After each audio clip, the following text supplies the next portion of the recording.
Hello everyone, welcome to Netra academy. একটা নতুন notification এসছে যার মাধ্যমে তোমরা সিজিএল লেভেল পোস্ট যে আছে অর্থাৎ এএসও যে হয়ে থাকে অ্যাসিস্ট্যান্ট সেকশন অফিসার, সেই পোস্ট পেতে পারো কেবলমাত্র একটা পরীক্ষার মাধ্যমে। এটাতে শুধু প্রিলিমস হবে, কোনো মেন্স নেই। প্রিলিমসের পর সরাসরি স্কিল টেস্ট হয়ে তুমি কিন্তু নিজের যে পোস্ট আছে সেটা পেয়ে যাবে। তো প্রশ্ন হলো, এটা কোন পরীক্ষা?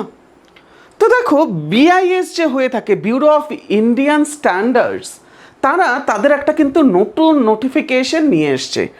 এই যে নোটিফিকেশন আছে এটাতে তারা কিন্তু তাদের জন্য যে গ্রুপ এ, গ্রুপ বি এবং গ্রুপ সি আছে, এই পোস্টগুলোতে তারা তাদের রিক্রুটমেন্ট চালাচ্ছে এবং এই ক্ষেত্রে টোটাল 345টা কিন্তু ভ্যাকেন্সি বেরিয়েছে এবং এর form fill up 9th of September থেকে অলরেডি শুরু হয়েছে এবং 30th of September পর্যন্ত কিন্তু এটার ফর্ম ফিল আপটা চলবে। তো এটা ব্যুরো অফ ইন্ডিয়ান স্ট্যান্ডার্ডসের অফিসিয়াল ওয়েবসাইট থেকেই তুমি ফর্ম ফিল আপ করতে পারবে, যার লিঙ্ক আমি ডিসক্রিপশন বক্সে কিন্তু দিয়ে রাখবো, তুমি সেখান থেকে ফর্ম ফিল আপ করে নিতে পারবে। তো প্রশ্ন হলো, এই ক্ষেত্রে লাস্ট ডেট এবং ডেটগুলো যে আছে সেটা আমরা যদি ব্যুরো অফ ইন্ডিয়ান স্ট্যান্ডার্ডসের ওয়েবসাইটেও গিয়ে থাকি, আমরা দেখব 30 তারিখের মধ্যে তোমায় ফর্ম ফিল আপ করতে হবে এবং 30 তারিখের মধ্যেই তোমাকে কিন্তু, যদি দেখে থাকো কোনো সমস্যা হচ্ছে ফর্মে, সেটাকে এডিটও তুমি এই 30 তারিখের মধ্যেই করতে পারবে এবং এর যে অ্যাপ্লিকেশন প্রিন্ট করার লাস্ট ডেট সেটা হলো 15th of October পর্যন্ত, অর্থাৎ ফর্ম ফিল আপের 10 দিন পর্যন্তও তুমি এর যে অ্যাপ্লিকেশন বা ফর্ম ফিল আপ আছে, সে ফর্ম যে আছে সেটাকে প্রিন্ট কিন্তু করতে পারবে। তো মাথায় রাখবে, এখান থেকে তুমি নিজেকে রেজিস্টার করে কিন্তু ফর্ম ফিল আপটা করে নিতে পারবে। তো এবার প্রশ্ন হচ্ছে, এটাতে কারা কারা অ্যাপ্লাই করতে পারবে, কত বয়সের হলে পরে অ্যাপ্লাই করতে পারবে? তো দেখো, এখানে অনেকগুলো না পোস্ট আছে, বাট তার মধ্যে অ্যাসিস্ট্যান্ট সেকশন অফিসার যে আছে, এই অ্যাসিস্ট্যান্ট সেকশন অফিসারের জন্য তোমার বয়স হতে হবে 30 বছর। তো 30 বছর বা তার চেয়ে কম যদি হয়ে থাকো তাহলে পরে তুমি এই ফর্ম যে আছে এটাকে কিন্তু ফিল করতে পারবে। এছাড়া আরও কিছু পোস্ট আছে যেটার ক্ষেত্রে 27 বছরেরও কিন্তু আমাদের এজ লিমিট দেওয়া হয়েছে। তো এবার প্রশ্ন হলো, এতগুলো আমাদের পোস্ট মিলিয়ে এই 300 সামথিং সিট এসছে। উত্তর হলো হ্যাঁ। এর মধ্যে কোন পোস্টে কতগুলো সিট আছে?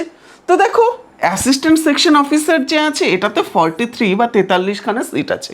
এটা একটা গ্রুপ বি সার্ভিস এবং এটাতে 43টা সিট আছে। গ্রুপ এর যে সার্ভিস আছে, অ্যাসিস্ট্যান্ট ডাইরেক্টর বা assistant director marketing and consumer affairs, assistant director Hindi, এগুলোতে একটা একটা করে সিট আছে, বাট ওগুলো সব এক্সপেরিয়েন্সদের জন্য।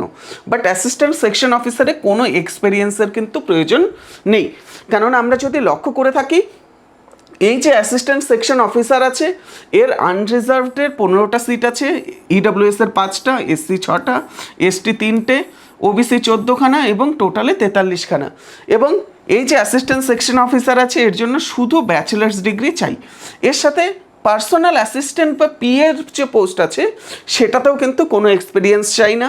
একই রকমভাবে টেকনিক্যাল অ্যাসিস্ট্যান্টেও কোনো এক্সপিরিয়েন্স চাই না, বাট এটাতে bachelor's degree in science BSc প্রয়োজন হবে এবং সেখানে মিনিমাম 60% কিন্তু মার্কসও তোমার প্রয়োজন হচ্ছে। এর সাথে টেকনিশিয়ান, স্টেনোগ্রাফার, সেগুলোর ক্ষেত্রেও কিন্তু শুধু ব্যাচেলার্স ডিগ্রি প্রয়োজন হচ্ছে। তো প্রশ্ন হলো, এই অ্যাসিস্ট্যান্ট সেকশন অফিসার এবং আমাদের পার্সোনাল অ্যাসিস্ট্যান্ট, এই দুটোর মধ্যে আমাদের মোট কতগুলো সিট থাকছে? তো দেখো, পার্সোনাল অ্যাসিস্ট্যান্টে আমাদের 27টা এবং এএসওতে 43খানা, সব মিলিয়ে 70টা আমাদের কিন্তু সিট আছে, যেটা নেহাত খুব কম নয়, আবার খুব বেশিও আমরা বলতে পারবো না।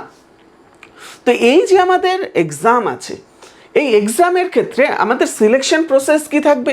তো দেখো, পার্সোনাল অ্যাসিস্ট্যান্ট বলো বা অ্যাসিস্ট্যান্ট সেকশন অফিসার, এই দুটোতেই আমাদের অনলাইনে এক্সাম হয়ে থাকবে, একটাই এক্সাম হবে এবং তারপরে আমাদের স্কিল টেস্ট থাকবে। স্কিল টেস্টে আমাদের কিন্তু কম্পিউটার প্রফিসিয়েন্সি যে আছে সেটা থাকবে এবং অ্যাসিস্ট্যান্ট সেকশন অফিসারের টাইপিং স্পিড টেস্ট থাকবে এবং পার্সোনাল অ্যাসিস্ট্যান্টের শর্টার হ্যান্ড যে টেস্ট আছে সেটা কিন্তু প্রয়োজন হবে। এর সাথে সাথে আমরা যদি লক্ষ্য করে থাকি এই এক্সামের প্যাটার্ন কি, এই এক্সামে কি কি থেকে প্রশ্ন আসবে, মাথায় রাখবে খুব সহজ। এটা রিজনিং যে আছে এবং জেনারেল ইন্টেলিজেন্স, সেখান থেকে 50টা প্রশ্ন আসবে, যার মার্কস থাকবে 50, প্রত্যেকটা কোশ্চেনের জন্য 1 মার্কস এবং 50টা কোশ্চেনের জন্য 35 মিনিট থাকছে। ওকে, এর সাথে ইংলিশ থেকে থাকবে 50টা প্রশ্ন, সেটাতেও 50 আমাদের মার্কস থাকছে এবং এটার জন্য থাকছে 40 মিনিট।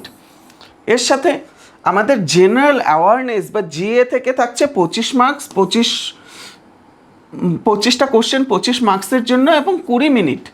এবং কোয়ান্টিটেটিভ অ্যাপটিটিউড বা ম্যাথ তুমি বলতে পারো, সেটার জন্য 25টা অঙ্ক 25 মার্কসের জন্য 25 মিনিট থাকছে। তো ম্যাথের সময় কিন্তু বেশি থাকছে। তো সব মিলিয়ে 150টা প্রশ্ন, 150 নম্বরে হবে এক্সাম এবং 2 ঘন্টা এটা হয়ে থাকবে। মাথায় রাখবে এখানে তোমাকে কিন্তু 50% বা 75 মার্কস স্কোর করতে হবেই। এর চেয়ে কম করলে তুমি কোয়ালিফাই করবে না। এর চেয়ে বেশি যারা করবে তাদেরই একমাত্র কিন্তু মেরিটে নাম এসে থাকবে, সে তুমি যে কোনো ক্যাটাগরি থেকে থাকো না কেন। এবং এর এক্সাম যে আছে শুধু কলকাতায় হবে, কোনো শিলিগুড়ি বা অন্য কোথাও তুমি কিন্তু পেয়ে থাকবে না। এবং আমরা যদি লক্ষ্য করে থাকি, এটা 6th পে লেভেলের আমাদের কিন্তু একটা জব, যেখানে পার্সোনাল অ্যাসিস্ট্যান্ট বলো বা এএসও, দুটোরই কিন্তু আমাদের স্টার্টিং স্যালারি যে আছে, একদম ইনিশিয়াল যে স্যালারি আছে, সেটা অ্যাপ্রক্সিমেটলি 70,000 থেকে কিন্তু স্টার্ট হবে। তো সেই ক্ষেত্রে যথেষ্ট ভালো। এবং সিজিএল লেভেলের জব, সিজিএলে তুমি এএসও, সিএসএস, এএসও, এমইএ এই পোস্টগুলো পাও। এটা হচ্ছে এএসও বিআইএসএ তুমি পাচ্ছ। তো লেভেল একই রকম, প্রমোশন কম্পারেটিভলি কিছুটা স্লো, বাট এক্সাম প্রসেস যথেষ্ট কিন্তু সহজ এবং কোশ্চেনও কিন্তু ততটা হার্ড আসে না যতটা সিজিএল মেন্সে তুমি দেখে থাকো। তো যদি তুমি এই সেশনটা ভালো তোমার জন্য পেয়ে থাকো বা তোমার যদি মনে হয় এটা তোমার জন্য হেল্পফুল হয়েছে, অবশ্যই চ্যানেলটি সাবস্ক্রাইব করে দাও।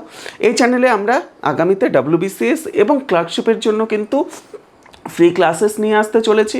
সেটা পেতে চাইলেও চ্যানেলটি লাইক এবং সাবস্ক্রাইব করে দাও, ভিডিওটিকে লাইক এবং চ্যানেলটি সাবস্ক্রাইব করে দাও। থ্যাংক ইউ সকলকে, have a good day head.